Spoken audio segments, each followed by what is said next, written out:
Hello, everybody. We have a very special International Women's Day as part of today's International Women's Day takeover on the Elevate channels.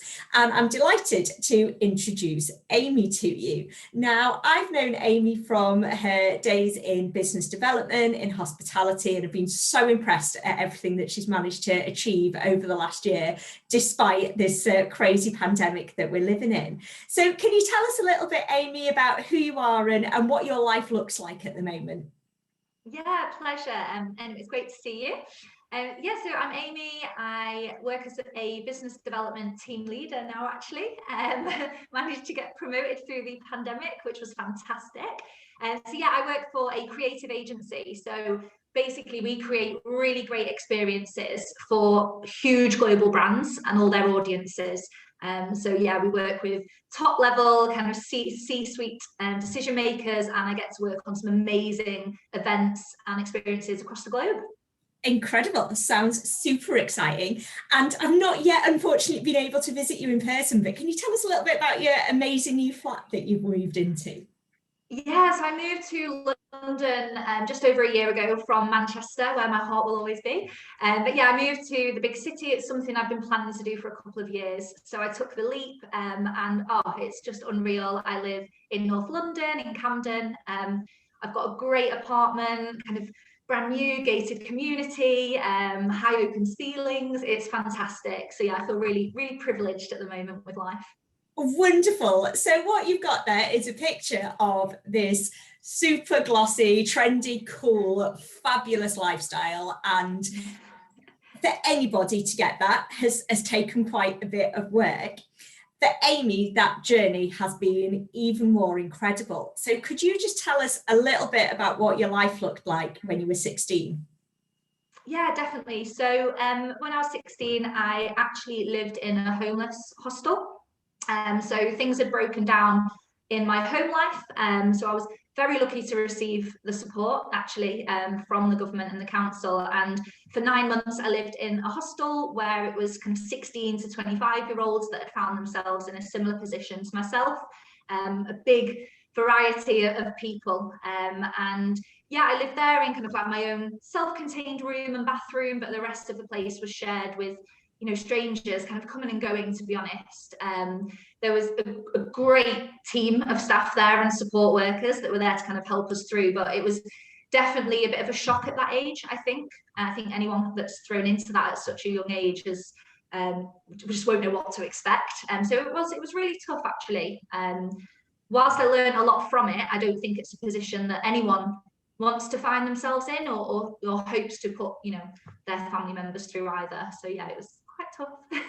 Absolutely. I think quite tough is definitely underplaying it. When I think back to, like what my life looked like at 16 and, what I thought a challenge was at 16, it is not the world that you've just described. And I think even the people that are watching it today is, fully grown adults out and about in the world doing all of these things, being thrown into that situation even now would be terrifying. And I know that when you look back at that time, you're particularly grateful for the work that Shelter did. So can you let us know a bit about what Shelter did for you, but also the role that they play? Because not everyone necessarily understands just the kind of projects that Shelter get involved in. Yeah, absolutely. I mean, they were amazing. I can give a lot of credit for where I am now and that privileged position I find myself in, whether it's in work life or in personal life or at home, to Shelter. So I had a lovely lady called Lizzie, so she was assigned to me whilst I was living in the hostel, and Lizzie's job was to transition me from the hostel into my first council home. So every week she would come and sit with me. She would go through what I needed in my home, things like a fridge, a cooker, kettle, because you don't think about these things when you're 16. So there's things I'd never even dreamt of. How do you use an electricity meter? How do you pay your rent?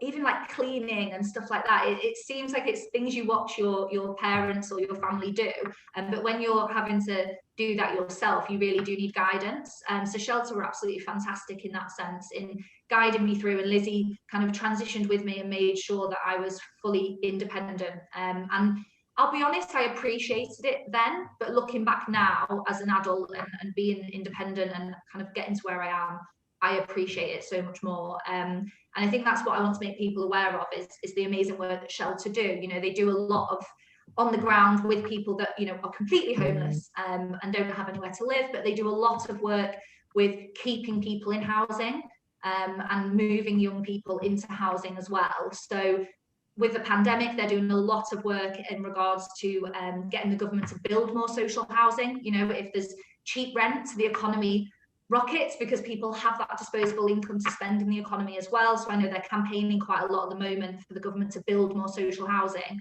But they do also support people from vulnerable positions like hostels, whether it's youngsters, whether it's people with addiction problems. I could go on forever. Like, there's just so many people out there that need help, and all you need to do is follow their Instagram or follow them on social media, and you'll be able to see all the amazing work that they do.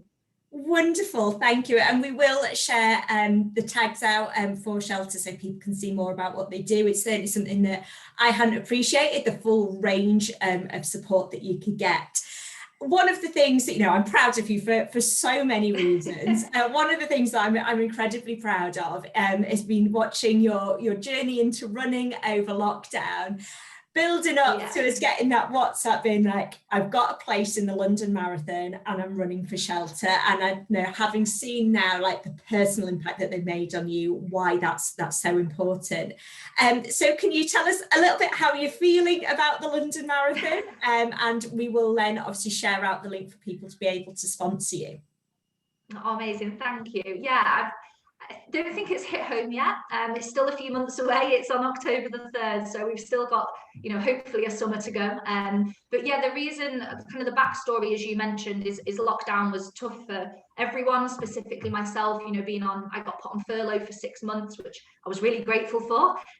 But it did give me time to stop my everyday busy life and really reflect on myself. And with that came kind of mental health challenges. And you know, when you go from having so much responsibility and great people in your life and then you're just on your own, that can be quite tough. So I did take up running. I've always done a little bit, but I did quite a lot. I did 2 half marathons over lockdown, kind of out on my own and messaging the WhatsApp group when I'd achieved it, and you were all super, super supportive. So the next challenge for me was the London Marathon, and I didn't want to just do that for myself. I wanted to commit and do that for a charity that really were close to my heart. And thankfully, Shelter gave me a space, which I'm really, really happy about. So yeah, lots of training to come, but I've already had so many people give up, you know, their hard-earned cash, and at a time when people are probably struggling themselves. You know, some of the people that have donated already, like I know these guys are out of work and they've still been able to donate for the cause. So I thank you so much. But my aim now is to just raise more and more for the charity. Amazing. And as I say, we'll pop that link out so that everybody's got it to share, and we'll continue sharing that as we get closer to that marathon. Thank you so much for joining us, Amy. It's been amazing to hear your story. Whether we can do it in person or virtually, we will be there cheering you on all the way through. And I know that, you know, Lizzie and the team at Shelter must just be so overwhelmingly impressed of everything you've done since then. And I know that that money that we're raising will go to transform so many lives. So thank you again for joining us, and looking forward to seeing the next stage. Amazing, thank you.